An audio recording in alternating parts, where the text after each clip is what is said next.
Hey guys, and welcome back. Today we're going to do this really easy freehand nail design.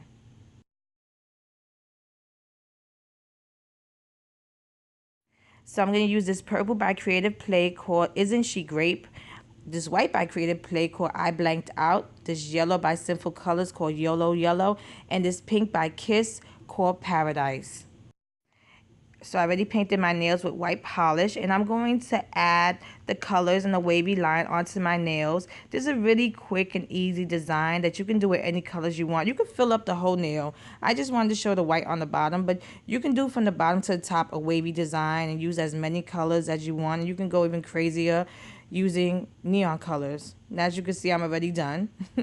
And I finished it off with a quick dry top coat. I hope I made this video really easy for you guys to recreate. Here's the finished look. If you liked it, please give it a thumbs up and subscribe to my channel to get updates on when I upload new videos. And check out my Instagram at Funwithmynails to see more of my nail art. Thanks so much for watching. See you next time.